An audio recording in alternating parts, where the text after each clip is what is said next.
Green chilli India में सिर्फ एक स्पाइस नहीं है, ये हमारी लाइफ का, हमारे फूड का, हमारे कल्चर का पार्ट है। नॉर्थ से साउथ तक, ईस्ट से वेस्ट तक, हर मील इनके तीखेपन के बिना इनकम्प्लीट लगता है। इस छोटी सी ग्रीन पॉड में हमारी कितनी ट्रेडिशन समाई हुई है।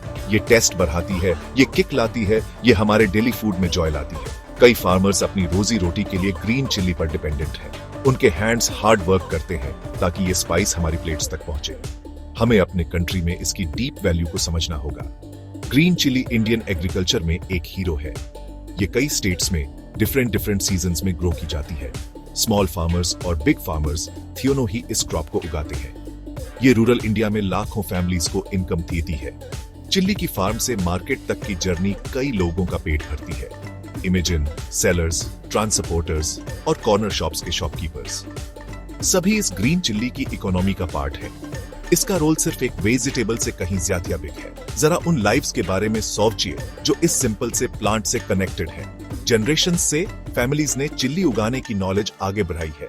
ये नॉलेज प्राइसलेस है, जो एक्सपीरियंस और लैंड के प्रति लव से पैथिया हुआ है।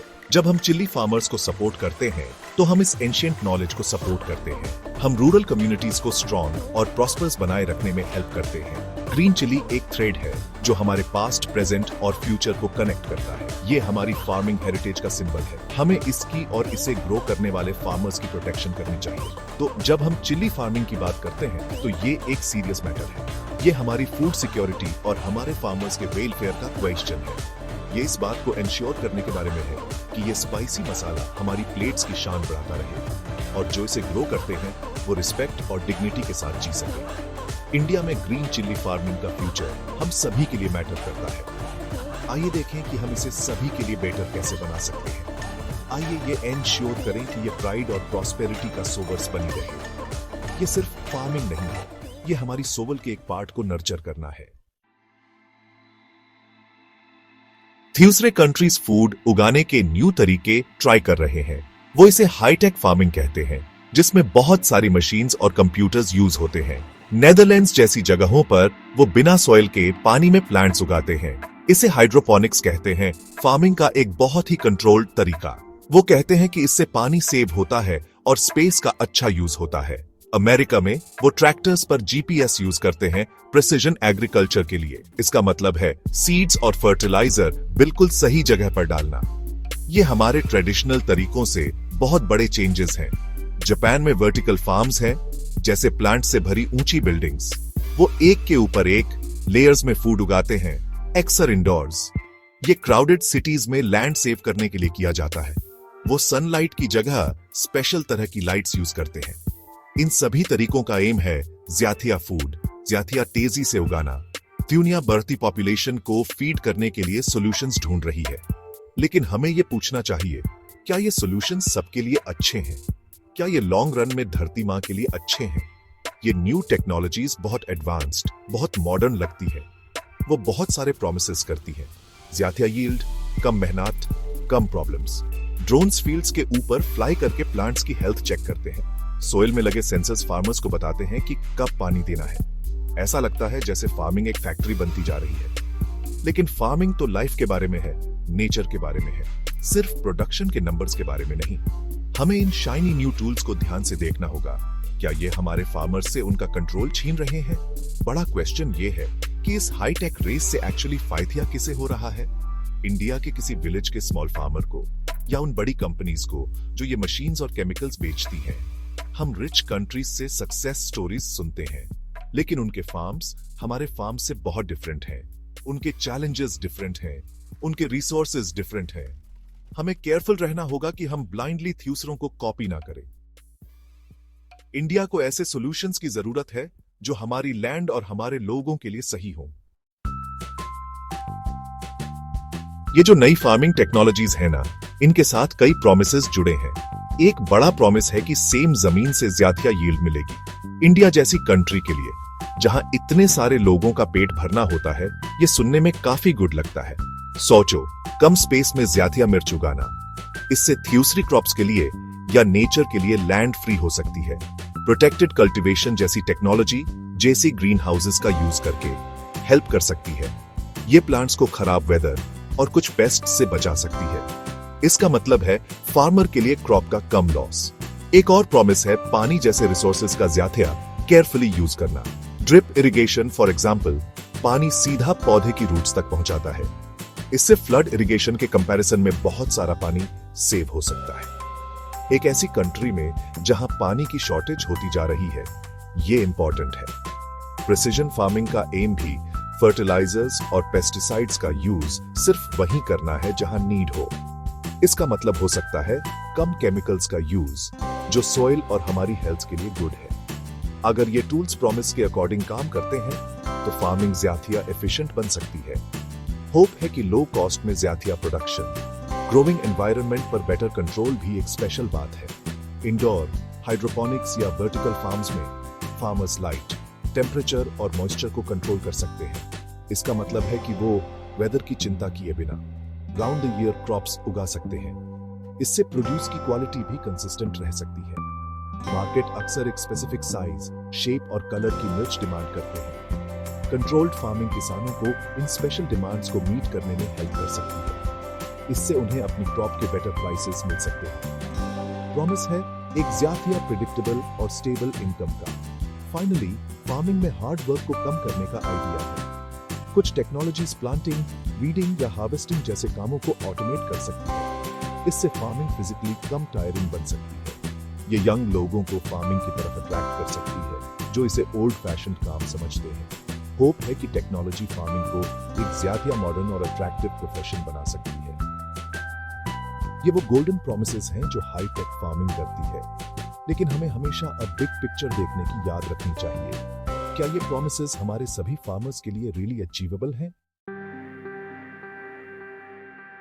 वैसे तो न्यू टेक्नोलॉजी सुनने में एक्साइटिंग लगती है, इसकी अपनी प्रॉब्लम्स हैं। इंडियन फार्मर्स के लिए सबसे बड़ी प्रॉब्लम है हाई कॉस्ट। इनमें से कई मशीन्स और सिस्टम्स खरीदने में बहुत महंगे होते हैं। छोटे फार्मर्स, जो हमारी फार्मिंग की बैकबोन है, इन्हें अफोर्ड नहीं कर सकते। उन्हें बड़े लोन्स लेने पड़ सकते हैं, जो एक बहुत बड़ा रिस्क है। क्या होगा अगर क्रॉप फेल हो जाए या मार्केट में प्राइस गिर जाए? ये लोन फार्मर्स को पॉवर्टी के जाल में फंसा सकता है। टेक्नोलॉजी को फार्मर्स की हेल्प करनी चाहिए, उन्हें लोन के बोझ तले थेबाना नहीं चाहिए। ये हाईटेक सिस्टम्स अक्सर फार्मर्स को डिपेंडेंट बना देते हैं। वो सीड्स, स्पेशल फर्टिलाइजर्स और दूसरे जरूरी इनपुट्स और रिपेयर के लिए कंपनीज पर डिपेंडेंट हो जाते हैं। अगर कोई मशीन खराब हो जाती है तो फार्मर को टेक्नीशियन का वेट करना पड़ता है। इससे डिले और नुकसान हो सकता है, खासकर फार्मिंग के इंपॉर्टेंट टाइम में। ट्रेडिशनल फार्मिंग लोकल नॉलेज और रिसोर्सेज पर डिपेंड करती है। फार्मर्स अपने सीड्स सेव करते हैं और लोकल कंपोस्ट का यूज करते हैं। इससे उन्हें फ्रीडम और अपनी फार्मिंग पर कंट्रोल मिलता है। बहुत ज्यादा टेक्नोलॉजी इस फ्रीडम को छीन सकती है। हमें अपने एनवायरनमेंट पर इसके इंपैक्ट के बारे में भी सोचना चाहिए। कुछ हाई टेक मेथड्स बहुत ज्यादा एनर्जी यूज करते हैं। वर्टिकल फार्म्स या क्लाइमेट कंट्रोल्ड ग्रीन हाउसेस के लिए जरूरी इलेक्ट्रिसिटी के बारे में सोचिए। ये एनर्जी अक्सर कोल या गैस जलाने से आती है, जो हमारे प्लैनेट को नुकसान पहुंचाता है। कई सिस्टम्स में बहुत सारा प्लास्टिक भी यूज होता है, जैसे ड्रिप इरिगेशन या हाइड्रोपोनिक्स में। इस प्लास्टिक वेस्ट का डिस्पोजल एक ग्रोइंग कंसर्न है। हमें ऐसे सॉल्यूशंस चाहिए जो सच में ग्रीन हो, सिर्फ नाम के लिए नहीं। टेक्नोलॉजी को एक प्रॉब्लम सॉल्व करके दूसरी प्रॉब्लम क्रिएट नहीं करनी चाहिए। ट्रेडिशनल फार्मिंग के नॉलेज का लॉस भी होता है। जब हम सिर्फ मशीन्स और कंप्यूटर्स पर डिपेंड करते हैं तो हम पुराना नॉलेज भूल जाते हैं। हमारे एंसेस्टर्स नेचर के साथ हार्मनी में फार्मिंग करना जानते थे। वो लोकल सॉइल, वेदर और प्लांट्स को समझते थे। ये नॉलेज बहुत वैल्यूएबल है और खोता जा रहा है। अगर सब कुछ ऑटोमेटेड हो गया तो यंग जनरेशन शायद ये स्किल्स नहीं सीख पाएगी। हमें नए आइडियाज और हमारी रिच हेरिटेज के बीच बैलेंस चाहिए। टेक्नोलॉजी को फार्मर के नॉलेज को सपोर्ट करना चाहिए, उसकी जगह नहीं लेनी चाहिए। सेक्शन 5, अपनी मिर्च की फार्मिंग स्टार्ट करना, स्मार्ट फर्स्ट स्टेप्स। अगर आप ग्रीन चिल्ली की फार्मिंग स्टार्ट करना चाहते हैं तो सोविल से स्टार्ट करें। अच्छी सोविल हेल्थी प्लांट्स और अच्छी क्रॉप की फाउंडेशन है। अपनी सोविल को टेस्ट करें ताकि समझ सकें कि इसमें कौन से न्यूट्रिएंट्स हैं और इसे क्या चाहिए। आप इसके लिए सिंपल सोविल टेस्टिंग किट्स यूज कर सकते हैं। खूब सारी ऑर्गेनिक खाद जैसे कंपोस्ट और अच्छी तरह सड़ी हुई गोबर की खाद डालें। इससे सोविल फर्टाइल बनती है और पानी होल्ड करने में हेल्प मिलती है। स्टार्टिंग से ही बहुत ज्यादा केमिकल खाद यूज करने से बचें। हेल्थी सोविल का मतलब है हेल्थी प्लांट्स और बाद में कम प्रॉब्लम्स। इसके बाद अपनी मिर्च के सीड्स बहुत केयर से चुनें। कई वैरायटीज मिलती हैं, कुछ लॉन्ग, कुछ शॉर्ट, कुछ बहुत स्पाइसी। सोचें कि आपके लोकल मार्केट में क्या डिमांड में है। साथ ही ऐसी वैरायटीज पर सोचें जो आपके एरिया की कॉमन डिजीजेस से फाइट कर सके।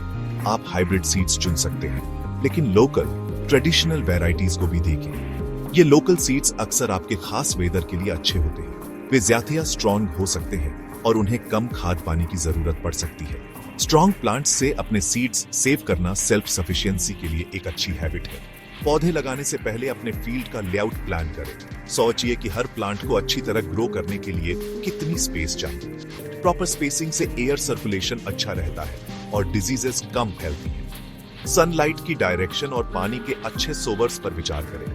अगर आप हेवी रेनफॉल वाले एरिया में हैं, तो अच्छे ड्रेनेज की प्लानिंग करें। रेज बेड्स मिर्च उगाने के लिए बहुत हेल्पफुल हो सकती है। स्टार्टिंग में थोड़ी सी प्लानिंग बाद में बहुत सारी परेशानियों से बचा सकती है। स्टार्टिंग से ही सोचें कि आप वीड्स और पेस्ट्स का मैनेजमेंट कैसे करेंगे। जबकि फैंसी टेक्नोलॉजी महंगी हो सकती है, कुछ सिंपल टूल्स हेल्प कर सकते हैं। फार्मिंग के बेसिक टूल्स का एक अच्छा सेट जरूरी है। पानी सेव करने के आसान तरीकों जैसे मल्चिंग के बारे में सोचें। स्ट्रॉ या सूखी पत्तियों से मल्चिंग करने से सोविल मॉइस्ट रहती है। ये वीड्स को भी कंट्रोल करता है और सोविल को कूल रखता है। आप अपने खुद के नेचुरल इंसेक्ट रेपेलेंट स्प्रे बनाने के बारे में भी सोच सकते हैं। मेन बात है समझदारी से स्टार्ट करना, रिसोर्सेज का वाइजली यूज करना। अपनी मिर्च की क्रॉप के लिए एक स्ट्रॉन्ग फाउंडेशन बनाने पर फोकस करें। सेक्शन 6, अपनी मिर्च की केयर, पानी, खाना और सेफ तरीके। पानी आपके मिर्च के प्लांट्स के लिए लाइफ है, लेकिन बहुत ज्यादा या बहुत कम पानी हार्मफुल हो सकता है। हरी मिर्च को रेगुलर मॉइस्चर चाहिए, खासकर जैब फ्लावर्स आ रहे हों और फ्रूट लग रहा हो। ड्रिप इरिगेशन मिर्च को पानी देने के लिए एक बढ़िया टेक्नोलॉजी है। यह पानी धीरे धीरे और सीधी रूट्स तक पहुंचाता है। इससे खेत में पानी भरने के कंपैरिजन में बहुत सारा पानी सेव होता है। यह लीव्स को ड्राई रखने में भी हेल्प करता है, जिससे फंगल डिजीजेस कम होती है। अगर ड्रिप इरिगेशन बहुत एक्सपेंसिव है, तो प्लांट्स के पास गाढ़े हुए सिंपल मटके या मिट्टी के बर्तन ट्राई करो। अपने प्लांट्स और सॉइल को देखकर समझो कि कब पानी देना है। आपके मिर्च के प्लांट्स को स्ट्रॉन्ग होने और अच्छी यील्ड देने के लिए फूड चाहिए। ऑर्गेनिक खाद जैसे वर्मी कंपोस्ट या फार्म यार्ड मैन्यूअर बहुत अच्छे होते हैं। वो धीरे धीरे न्यूट्रिएंट्स रिलीज करते हैं और टाइम के साथ सॉइल की हेल्थ इंप्रूव करते हैं। आप बायो फर्टिलाइजर्स का भी यूज कर सकते हो, जिनमें हेल्पफुल माइक्रोब्स होते हैं। ये माइक्रोब्स प्लांट्स को सॉइल से न्यूट्रिएंट्स अब्सॉर्ब करने में हेल्प करते हैं। अगर आप केमिकल फर्टिलाइजर्स का यूज करते हो, तो सॉइल टेस्ट के रिजल्ट्स के बेसिस पर करो। इनका ज्यादा यूज करने से बचो, क्योंकि इससे सॉइल और पानी को नुकसान हो सकता है। प्लांट्स के न्यूट्रिशन के लिए एक बैलेंस्ड तरीका हमेशा लॉन्ग टर्म हेल्थ के लिए सबसे अच्छा होता है। पेस्ट्स और डिजीजेस आपकी मिर्च की क्रॉप पर अटैक कर सकती है। तुरंत स्ट्रॉन्ग केमिकल पेस्टिसाइड्स स्प्रे करने के बजाय इंटीग्रेटेड पेस्ट मैनेजमेंट या आईपीएम ट्राई करो। आईपीएम का मतलब है पेस्ट्स को कंट्रोल करने के लिए कई तरीकों का एक साथ यूज करना। हेल्पफुल इंसेक्ट्स जैसे लेडीबग्स को बढ़ावा दियो, जो हार्मफुल पेस्ट्स को खाते हैं। नीम ऑयल या दूसरे नेचुरल स्प्रेज यूज करो, जो एनवायरनमेंट के लिए सेफ हो। ऐसी क्रॉप्स लगाओ जो पेस्ट्स को आपकी मिर्च से दूर अट्रैक्ट करें। Trap crops. रेगुलरली अपने प्लांट्स की किसी भी प्रॉब्लम के साइंस के लिए जांच करो। जल्द ही पता चलने से बिना हार्श केमिकल्स के प्रॉब्लम्स को मैनेज करना इजी हो जाता है। अपनी क्रॉप की रेगुलर मॉनिटरिंग बहुत जरूरी है। अक्सर अपने खेतों में घूमो और अपने प्लांट्स को ध्यान से देखो। लीफ के रंग में चेंज, पेस्ट्स के निशान या मुरझाने के साइंस देखो। एक मैग्नीफाइंग ग्लास जैसा सिंपल टूल आपको छोटे पेस्ट्स को देखने में हेल्प कर सकता है। एक सिंपल स्मार्टफोन पर वेदर एप्स आपको बारिश या गर्मी के लिए रेडी रहने में हेल्प कर सकते हैं। अपनी फार्मिंग एक्टिविटीज का रिकॉर्ड रखना भी यूजफुल है। लिखो कि आपने कब सोव किया, खाद दे, पानी दिया और क्या प्रॉब्लम्स आई। यह इंफॉर्मेशन आपको नेक्स्ट सीजन में बेहतर डिसीजंस लेने में हेल्प करेगी। सेक्शन 7, फायदे उठाना, मिर्च से प्रॉफिट बढ़ाने के स्मार्ट तरीके। मिर्च की अच्छी फसल उगाना तो आधी लड़ाई है। अच्छा प्रॉफिट या ज्यादा प्रॉफिट पाने के लिए आपको उन्हें स्मार्ट तरीके से बेचना होगा। सिर्फ ज्यादा क्वांटिटी में ही नहीं, बल्कि अच्छी क्वालिटी वाली मिर्च उगाने पर फोकस करें। अच्छी क्वालिटी की मिर्च ताजी, मजबूत और बिना त्याग धब्बों वाली बेटर प्राइस थी लाती है। हार्वेस्टिंग के टाइम अपनी मिर्च को केयरफुली हैंडल करें ताकि डैमेज ना हो। मार्केट ले जाने से पहले उन्हें साइज और क्वालिटी के हिसाब से सॉर्ट कर लें। ये सिंपल सा स्टेप आपकी अर्निंग्स में बड़ा डिफरेंस ला सकता है। क्वालिटी हमेशा खुद बोलती है और अच्छे बायर्स को अट्रैक्ट करती है। अपनी हरी मिर्च में वैल्यू ऐड करने के बारे में सोचें। अपनी सारी प्रोड्यूस फ्रेश बेचने के बजाय आप कुछ को प्रोसेस कर सकते हैं। लाल मिर्च पाउडर बनाने के लिए मिर्च ड्राई करना एक कॉमन ऑप्शन है। आप मिर्च का अचार, सॉस या पेस्ट भी बना सकते हैं। ये वैल्यू एडेड प्रोडक्ट्स अक्सर बहुत हाई प्राइसेस पर बिकते हैं। इनकी शेल्फ लाइफ भी ज्यादा होती है, जिससे आपको बेचने के लिए ज्यादा टाइम मिलता है। ये काम सिंगल फार्मर या छोटे ग्रुप बनाकर भी किया जा सकता है। लोकल फूड प्रोसेसिंग यूनिट्स ज्यादा इनकम और जॉब्स क्रिएट कर सकती हैं। अगर पॉसिबल हो तो अपनी मिर्च डायरेक्टली कस्टमर्स या लोकल बिजनेसेस को सेल करने की ट्राई करें। फार्मर्स मार्केट्स में बेचने से आपको पूरी रिटेल प्राइस मिलती है। आप डायरेक्टली लोकल रेस्टोरेंट्स, होटल्स या शॉप्स को भी सप्लाई कर सकते हैं। इससे वो मिडलमैन हट जाते हैं जो अक्सर प्रॉफिट का बड़ा हिस्सा ले जाते हैं। फार्मर कोऑपरेटिव्स बनाने से भी कलेक्टिव मार्केटिंग में हेल्प मिल सकती है। साथ में फार्मर्स के पास बड़े बायर्स के साथ निगोशिएट करने की ज्यादा पावर होती है। ज्यादा कस्टमर्स तक पहुंचने के लिए ऑनलाइन प्लेटफॉर्म्स या सोशल मीडिया का यूज करें।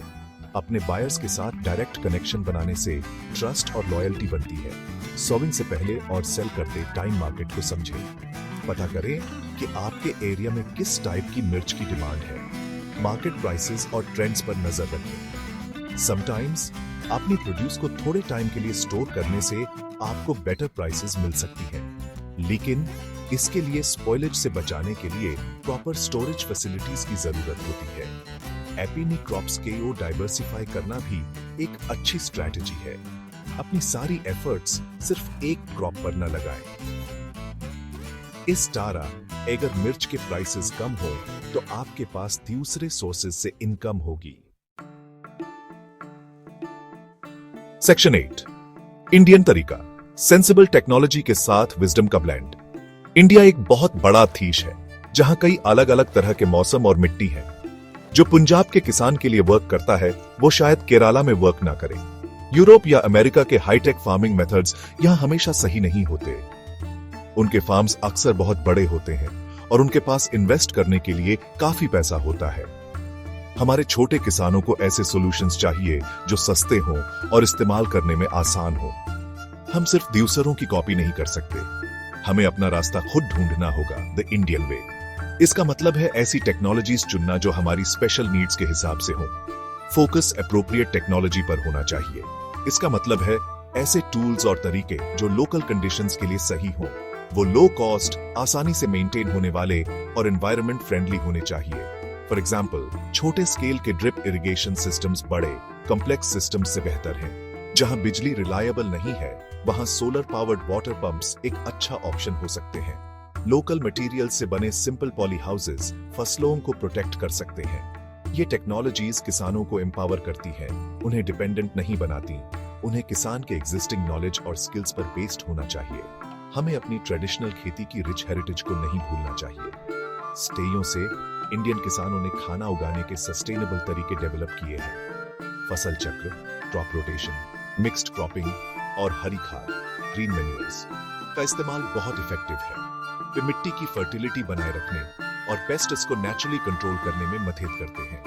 इस पुराने ज्ञान को यूजफुल मॉडर्न टूल्स के साथ मिलाना चाहिए। फॉर एग्जाम्पल, ट्रेडिशनल बीजों को पानी के बेटर मैनेजमेंट टेक्निक्स का यूज करके उगाया जा सकता है। पुराने और नए का यह मिक्स एक मजबूत और प्रोडक्टिव फार्मिंग सिस्टम बना सकता है। आइए हम अपने देसी ज्ञान की रिस्पेक्ट करें और उसे रिवाइव करें। इंडिया में कम्युनिटी बेस्ड तरीके भी बहुत इंपॉर्टेंट हैं।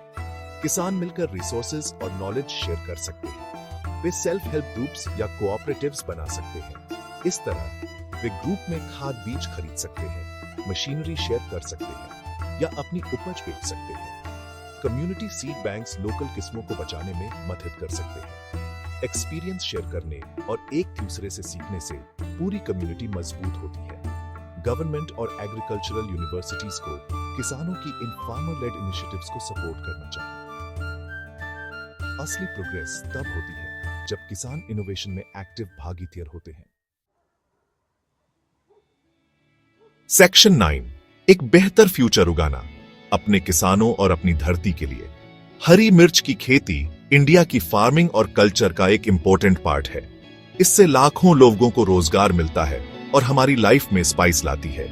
हमने देखा है कि पूरी दुनिया में नई टेक्नोलॉजीज आ रही हैं। इनमें से कुछ टूल्स ज्यादा यील्ड या वाटर सेविंग जैसे बेनिफिट्स दे सकते हैं, लेकिन वो हाई कॉस्ट और डिपेंडेंसी जैसे चैलेंजेस के साथ भी आते हैं। इंडियन फार्मर्स के लिए स्मार्टली चूज करना बहुत जरूरी है। हमें हर नई चीज के पीछे नहीं भागना है। गोल फार्मिंग को इंप्रूव करना है, उसे फालतू में कॉम्प्लिकेट नहीं करना। आगे का रास्ता स्मार्ट टेक्नोलॉजी को हमारी ट्रेडिशनल विजडम के साथ मिक्स करने में है।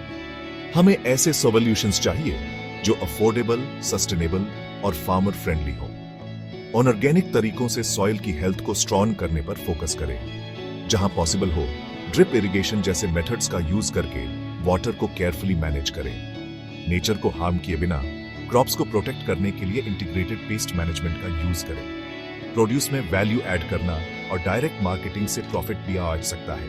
ये स्टेप्स फार्मर्स को एम्पावर करते हैं और फार्मिंग को ज्यादा प्रॉफिटेबल बनाते हैं।